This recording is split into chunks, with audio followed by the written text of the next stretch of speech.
क्या हुआ है कि उसकी वजह से हरिद्वार के संतों से अपील करनी पड़ रही है? देखिए, मैं तो हमेशा ही हरिद्वार आता रहा हूँ। आप पहले से देखते रहे, मैं तो संत समाज का आशीर्वाद हमेशा ही चाहता हूँ। लेकिन इस समय देखिए, आप देख ही रहे होंगे लगातार पिछले 3 सालों से दिल्ली में कोई भी अगर इस्लाम का जिहादी पकड़ा गया है तो उसने अपना टारगेट नरसिंहानंद सरस्वती को बताया है। पहली बार जैसे मोहम्मद, जो इसकी साउथ एशिया की सबसे बड़ी ताकत है, जिहादी ताकत, उसने एक आदमी को मारने के लिए अपना पूरा नेटवर्क लगाया हुआ है। परसों हमारे मंदिर में मुझे मारने लोग पहुंच गए थे इस्लाम के जिहादी भेष बदलकर। तो मेरी मौत तो तय है, क्योंकि मानव के इतिहास में इतना उन्होंने किसी भी सिर का मूल्य नहीं लगाया जितना मेरे सिर का लगाया है इस्लाम के जिहादियों ने। तो मेरी मौत तो तय है। लेकिन मैं चाहता हूं कि मेरे जीवन का एक एक क्षण, एक एक सेकंड मेरे जीवन का अब सनातन धर्म के काम आए। तो मैं संतों के चरणों में ये निवेदन करने आया हूं कि अगर मेरी मौत इस्लाम के जिहादियों से होने वाली मौतों में आखिरी मौत हो तो ये सनातन धर्म के लिए बहुत शुभ होगा। मैं किसी से ये कहने नहीं आया हूं कि मुझे बचा लो, मुझे बचने की जरूरत नहीं है। मेरी मौत का दिन मेरी माँ और महादेव ने फिक्स कर रखा है। जिस दिन मेरी मौत का दिन है उसी दिन मैं मरने वाला हूं। लेकिन मैं भारत के संतों से कहना चाहता हूं, संत सबसे बड़ी शक्ति होते हैं। किसी भी समाज के लिए उसके धर्मगुरु सबसे बड़ी रीढ़ की हड्डी होते हैं। अगर ये रीढ़ की हड्डी कमजोर हो जाएगी तो शरीर ढह जाएगा। मुझे नेताओं से और संगठनों से अब कोई उम्मीद नहीं है। मैं केवल संतों के चरणों में ये अनुरोध करना चाहता हूं कि संत समाज के लोग खड़े हो जाएं और सनातन धर्म को बचाएं। देखिए, मेरा आकलन है, मैं गणितज्ञ हूं और ये मेरा आकलन है कि 2029 में भारत का प्रधानमंत्री मुसलमान बनेगा।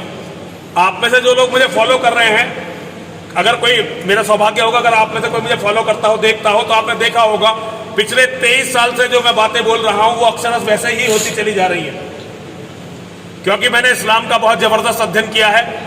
2029 में भारत का प्रधानमंत्री यदि मुसलमान हो गया तो अगले केवल 20 सालों में, 29 के बाद 49 तक 40% हिंदुओं का कत्ल हो जाएगा।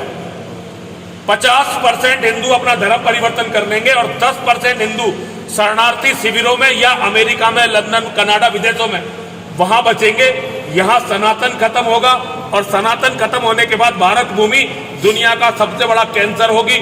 यहां की ताकत से इस्लाम के जिहादी पूरी दुनिया को बर्बाद कर देंगे। तो पूरी दुनिया को बचाने की जिम्मेदारी सनातन के धर्मगुरुओं के हाथ पर आ गई है। ये संकट का समय है। मैं सनातन के धर्मगुरुओं से अनुरोध करना चाहता हूं, इसी के लिए मैं आया हूं। मैं बहुत छोटा आदमी हूं। अगर मैंने अपने जीवन में कभी किसी के प्रति कोई गलत बात कही है तो सभी संत समाज के लोग मुझे क्षमा करेंगे।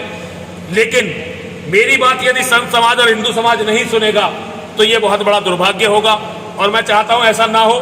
संत समाज मेरी बात सुने, हिंदू मेरी बात सुने और आप सभी लोग अपने बच्चों को बचाइए, अपने बच्चों को बचाइए, अपने परिवारों को बचाइए, अपने घर की औरतों को बचाइए। नरसिंहानंद को मरने के लिए छोड़ दीजिए।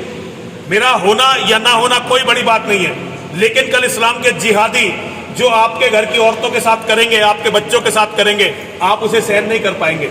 इसीलिए सनातन को बचाइए, सनातन को बचाइए, सनातन को बचाइए। केवल इतना ही मेरा कहना है। महाराज, पहले भी आप आए, हरिद्वार आए हैं, तो आता ही रहता हूँ। संतों से समय समय पर आपने आह्वान किया, लेकिन बहुत कम संत निकल के आए, जबकि संतों की नगरी है, संत भरे हुए हैं। आप बहुत बड़ी, देखिए, कोई साथ आए या ना आए, लोग लगातार देख रहे हैं। मैं तो पिछले 20 सालों से हरिद्वार आ रहा हूँ, लगातार हरिद्वार आ रहा हूँ, अपनी बात कह रहा हूँ। कोई मेरे साथ आए या ना आए ये तो उनका काम है। मैं योगेश्वर का भक्त हूँ, योगेश्वर का अनुयायी हूं और योगेश्वर श्री कृष्ण ने मुझे आदेश दिया है कि मैं अपना कर्म करता रहूं। उसका परिणाम क्या निकलेगा ये योगेश्वर जाने, ये मेरे हाथ में नहीं है।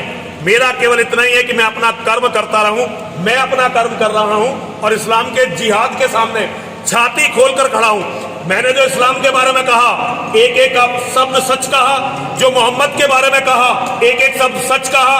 मैंने जो इन्हें बताया इनकी असलियत क्या है, एक एक शब्द पर कायम हूं। मौत का या इन जिहादियों का कोई भय ना मेरी आंखों में आपको दिखाई देगा, ना मेरे मुंह पर दिखाई देगा और ना ही मेरे दिल में दिखाई देगा।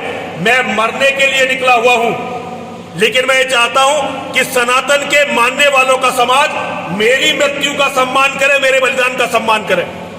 महाराज जी, किराना के बाद अलीगढ़ के कुछ क्षेत्रों से हिंदू, केवल अलीगढ़ मत देखो, यहाँ हरिद्वार में बहुत पलायन हो रहा है, गाजियाबाद में बहुत पलायन, दिल्ली में पलायन हो रहा है। भाई, हर जगह से हिंदू भाग रहा है। पता नहीं हिंदू कहां भागना चाहता है, कुछ समझ में नहीं आ रहा। बहन बेटियों को छोड़ के भाग रहा है, घर संपत्ति को छोड़ के सब छोड़ के भाग रहा है। पता नहीं साले कहां तक भागेंगे ये हिंदू। भाई, कहीं तो रुको, कहीं तो लड़ो। पूरी दुनिया में केवल एक कौम रह गई है जो इन जिहादियों से पिटती है। जरा से यहूदी नहीं पिटते, बौद्ध नहीं पिटते, ईसाई नहीं पिटते, कोई नहीं पिटता इनसे।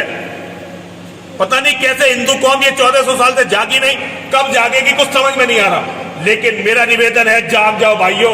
अब अंत अब भागने के लिए जमीन खत्म हो गई है। अब तो भागने के लिए जमीन खत्म हो गई है। गंगा मैया भी शरण नहीं देगी। गंगा मैया कहेगी इतनी लाशें कहां समाएंगी। अब भागने के लिए जमीन खत्म हो गई है। भाई जाग जाओ, जाग जाओ, जाग जाओ।